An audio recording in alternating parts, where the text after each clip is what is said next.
मैं सबसे पहले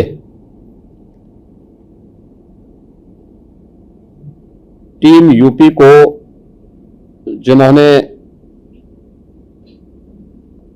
यूपी के अंदर डिजिटल एंटरप्रेन्योरशिप के इस अभियान को आगे बढ़ाने के लिए प्रोजेक्ट गंगा के इस कार्यक्रम का शुभारंभ किया है, और जिन जनपदों को इसका प्रारंभिक लाभ मिलने जा रहा है, इसके लिए उन सभी जनपद वासियों को बधाई देते हुए UP transformation commission, IT electronics विभाग, हिंदुजा ग्रुप, इन सभी को मैं हृदय से धन्यवाद देता हूं। एक अभिनव पहल है जो प्रधानमंत्री जी के डिजिटल इंडिया के उस संकल्प को आगे बढ़ाता है जो विकसित भारत और आत्मनिर्भर भारत की संकल्पना को पूरा करता है। हम सब इस बात को जानते हैं कि ब्रॉडबैंड की सुविधा आज की आवश्यकता बन चुकी है। इंटरनेट जितना फास्ट होगा उतनी ही डेवलपमेंट की गति भी फास्ट होती हुई दिखाई देगी और लोगों के जीवन में भी उतना ही व्यापक परिवर्तन होता हुआ दिखाई देगा। हम लोगों ने प्रधानमंत्री जी के इस विजन को आगे बढ़ाने के लिए कई चरणों में पूर्व में काम किए थे। खासतौर पर ई ऑफिस की हमारी संकल्पना, लैंड रिकॉर्ड के डिजिटाइजेशन की कार्रवाई हो, या फिर प्रदेश के अंदर डिजिटल पेमेंट के कार्यक्रम को आगे बढ़ाने का कार्य हो, या कोविड कालखंड में वीसी सखी जो बैंकिंग करस्पॉन्डेंट के साथ बैंकिंग सुविधा हर ग्राम पंचायत में उपलब्ध करवा रहे हैं, इन कार्यक्रमों को आगे बढ़ाने का कार्यक्रम। ग्राम सचिवालय, सभी 57,700 ग्राम पंचायतों में सचिवालय का कार्यक्रम, जहां पर गांव की चुनी हुई सरकार गांव के अंदर गांव की आवश्यकताओं की पूर्ति का माध्यम बन सके, इन सभी कार्यक्रमों को आगे बढ़ाने का एक कार्यक्रम बहुत सफलतापूर्वक आगे बढ़े और ये देश के अंदर कुछ मॉडल भी प्रस्तुत हुए हैं। वर्ष 2025-26-27 के बजट में हम लोगों ने घोषणा की थी कि प्रदेश सरकार डिजिटल सशक्तिकरण की दृष्टि से प्रदेश के अंदर 8,000 डिजिटल एंटरप्रेन्योर को आगे बढ़ाएगी, जिसमें 50% महिलाएं होंगी। मुझे लगता है कि प्रोजेक्ट गंगा उसका माध्यम बनेगा और नाम भी यानी प्रोजेक्ट गंगा, यद्यपि government assistant network for growth and advancement का नाम है, लेकिन मां गंगा का नाम भारतीय परंपरा में हिमालय से लेकर के यानी गंगोत्री से लेकर के गंगा सागर तक भारत की एक ऐसी जीवनदायिनी नदी के रूप में है, जिसने उत्तर भारत को यानी दुनिया की सबसे अच्छी उर्वरा भूमि उत्तर भारत को दी है, और जिस भूमि से दुनिया के पेट को भरने के लिए प्रचुर मात्रा में खाद्यान्न उत्पन्न होता है।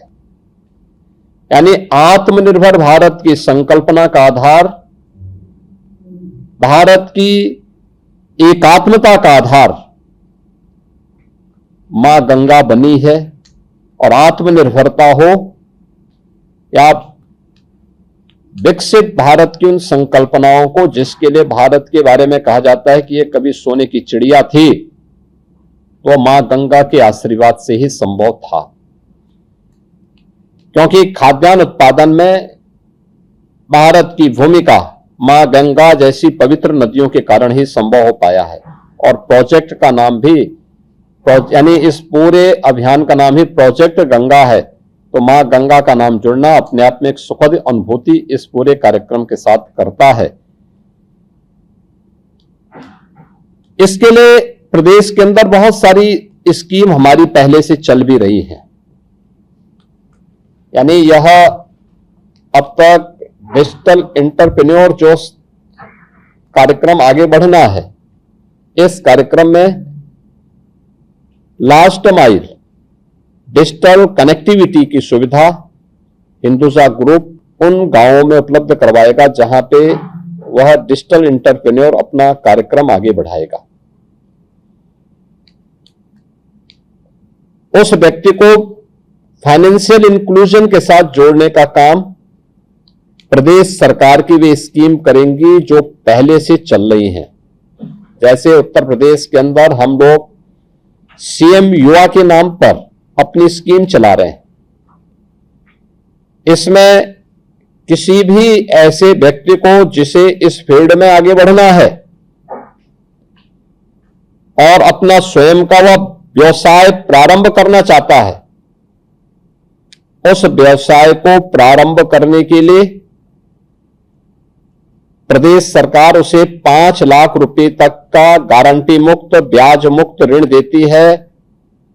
और सिलेक्शन की प्रक्रिया के बाद उसकी ट्रेनिंग के साथ ही उसे 10% तक मार्जिन मनी भी उस कार्य को आगे प्रारंभ करने के लिए प्रदान करती है। और मुझे बताते हुए प्रसन्नता है कि लगभग 2 लाख यूथ आज के दिन पे सफलतम व्यवसायी के रूप में अपने कार्यक्रमों को आगे बढ़ाने में सफल हुए हैं।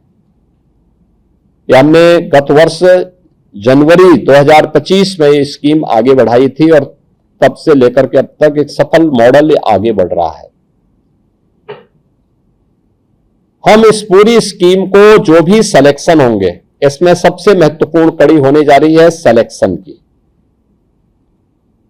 सिलेक्शन के बाद उनकी ट्रेनिंग के, और उनके पास उस प्रकार के इक्विपमेंट आ सकें जिन इक्विपमेंट के माध्यम से फिर वह डिजिटल इक्विपमेंट के माध्यम से अपनी इन सेवाओं को दे सकें।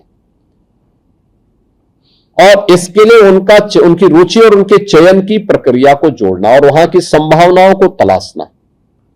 पहले चरण में हम 21 जनपदों को ले रहे हैं। हमारा प्रयास होगा कि बहुत शीघ्र हम 75 के 75 जनपदों में यह सुविधा उपलब्ध करवा सकें। यह बहुत महत्वपूर्ण होगा। और 75 जनपदों में भी केवल हमारे पास 350 तहसीलें हैं, 825 विकास खंड हैं, 8000 न्याय पंचायतें हैं। जिन 8000 न्याय पंचायतों के लिए हम इस एंटरप्रेन्योर की, इस बेहतरीन डिजिटल एंटरप्रेन्योर की स्कीम को आगे बढ़ाना चाहते हैं। लेकिन इसके बाद यह स्कीम 57,700 ग्राम पंचायतों तक पहुंचनी है। हमारा ग्राम पंचायत ग्राम सचिवालय का मॉडल है, वो पूरे देश के अंदर एक मॉडल के रूप में नीति आयोग ने स्वीकार किया। गांव के अंदर पहली बार सरपंच की प्रक्रिया से लेकर के आज प्रधान के चुनाव की प्रणाली लागू होने के बाद पहली बार ग्राम प्रधान को और लेखपाल को अपना कार्यालय मिल पाया है ग्राम सचिवालय के माध्यम से। हमारा ग्राम सचिवालय एक कमरे का नहीं है, 4 से लेकर 6 कमरे हैं वहां पे। उनकी अपनी डिजिटल लाइब्रेरी है वहां पे। उनके पास वहां पर गांव में ही गांव का व्यक्ति अपना आय प्रमाण पत्र, निवास प्रमाण पत्र, जन्म मृत्यु के प्रमाण पत्र, जाति प्रमाण पत्र, सब गांव के अंदर ही प्राप्त कर सकता। अब उसको ब्लॉक जिले का दौरा नहीं करना, वहां जाने की वो नहीं उठानी, उसको कष्ट नहीं उठाना है। गांव में ही सारी सुविधाएं उसको मिलेंगे। हर ग्राम पंचायत में हम लोगों ने इसके लिए पंचायत सहायक की तैनाती कर रखी है, जैसे सरकार भी पैसा देती है, लेकिन साथ साथ हर सर्टिफिकेट में भी उसको पैसा प्राप्त होता है। हमारा मॉडल ऐसा होना चाहिए जो व्यक्ति को आत्मनिर्भर बनाए। वह गवर्नमेंट पे उसकी निर्भरता न्यूनतम रहे। हम हर चीज को रेवड़ी संस्कृति से बांटने की बजाय अगर हम आत्मनिर्भरता की तरफ उसको बढ़ाएंगे तो एक सस्टेनेबल मॉडल होगा। उस सस्टेनेबल मॉडल को आगे बढ़ाने की दिशा में हमें कार्य करना है। और मुझे लगता है सबसे बड़ा चैलेंज एक last mile digital connectivity, broadband की सुविधा हम लोग उस न्याय पंचायत स्तर तक पहुंचाने के लिए कार्य करना है। क्योंकि अभी भी हमारे पास ग्रामीण क्षेत्र में लगभग 60,000 ग्राम पंचायतें हमारी भारत नेट से जुड़ी हुई हैं और कुछ अन्य प्राइवेट ऑपरेटर को भी हम इसके साथ जोड़ें तो मेरा मानना है कि ये बहुत ज्यादा नहीं है, 10,000 तक बामुश्किल होगी। लेकिन ये चैलेंज है हमारे सामने कि 8,000 न्याय पंचायतों तक इस फैसिलिटी हम दे दें। अगर हम 8,000 तक पहुंच गए तो हमारे लिए फिर ग्राम पंचायत तक पहुंचना आसान होगा, क्योंकि सब एक दूसरे के साथ जुड़े हुए हैं और बहुत साइंटिफिक मॉडल है यहाँ की न्याय पंचायत का भी। हम उसके साथ जोड़ करके इस कार्यक्रम को आगे बढ़ा सकते हैं। ग्राम पंचायत में ब्रॉडबैंड की सुविधा देने का मतलब ग्राम पंचायत को भी एक स्मार्ट विलेज के रूप में डेवलप करने का कार्य। स्मार्ट विलेज बन सकता है, बहुत सारी सुविधाएं वहां से दे सकते हैं। और ये कार्यक्रम अगर हम कर पाएंगे तो मुझे लगता है कि ये चीजें 50% महिलाएं जरूर हों, ये हम सबकी चिंता है। और ये चीजें अगर हम करेंगे, उनके ट्रेनिंग के कार्यक्रम हो। आज हमने एक औपचारिक उद्घाटन किया, लेकिन जिस दिन सिलेक्शन के साथ उन लोगों को व्यवस्थित रूप से आगे बढ़ाएंगे। मैं मानता हूं कि यूपी ट्रांसफॉर्मेशन कमीशन आपके साथ मिलकर आप काम कर रहे हैं, तो स्वाभाविक रूप से वीसी सखी की तर्ज पर उनके अपनी यूनिफॉर्म हो, उनका अपनी पहचान हो, उनके पास अपने इक्विपमेंट हो, उनको एक आत्मनिर्भरता के लक्ष्य के साथ कैसे हम प्रारंभ में उनको मार्जिन मनी की सपोर्ट के लिए खड़े हो सके। हमने वीसी सखी को दिया, प्रारंभिक 4 से 6 महीने तक दिया कोविड कालखंड में, उसके बाद सब आत्मनिर्भर होकर के काम कर रही। बैंक की हमारी समस्या का समाधान, अब गांव में हमारे पास कोई ये बोलने नहीं आता कि साहब बैंक हमारे गांव में दीजिए, क्योंकि वीसी सखी उसके पास मौजूद है। आज कोई हमारे पास ये नहीं बोलता है कि साहब मैं फलाने कार्यालय में गया, उसने मुझसे घूस मांगी है, मेरा पैसा, मेरे पेंशन का पैसा या हमारे किसी अन्य उसका पैसा है, क्योंकि उसे मालूम है कि हमने इसको डीबीटी के साथ जोड़ा है या डिजिटल पेमेंट के साथ जोड़ा है, तो उसमें कोई गुंजाइश नहीं बचती है। और मुझे लगता है कि प्रधानमंत्री जी के डिजिटल इंडिया के कार्यक्रम को, उनके संकल्प को आगे बढ़ाने की एक महत्वपूर्ण कड़ी है। इसकी सफलता प्रधानमंत्री जी के डिजिटल इंडिया, विकसित भारत, आत्मनिर्भर भारत की उस संकल्पना को आगे बढ़ाता है और उन संकल्पों की पूर्ति करने में निर्णायक भूमिका का निर्वहन करेगा।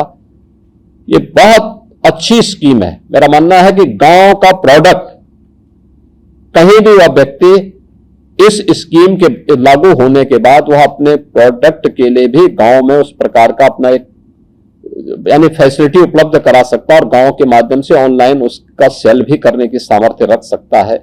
ये एक अच्छी शुरुआत है। इसको सफलतापूर्वक आगे बढ़ाने की प्रक्रिया के साथ हमें जुड़ना होगा। मैं इस पूरे कार्यक्रम के लिए हिंदुजा ग्रुप को और खासतौर पर श्री अशोक हिंदुजा जी को और उनकी पूरी टीम को मैं हृदय से धन्यवाद दूंगा और विश्वास करूंगा कि ये सारी एक्सरसाइज पूरी हो जाए तो जब विधिवत सिलेक्शन के बाद, ट्रेनिंग के बाद हम उन लोगों से मिलेंगे तो वह एक नया मॉडल होगा। हमने इससे जुड़ा हुआ एक मॉडल सीएम फेलोज का दिया है और सीएम फेलोज भी हम उसके साथ देख सकते हैं कैसे काम करते हैं। हमारी सिलेक्शन की प्रक्रिया, यहां पर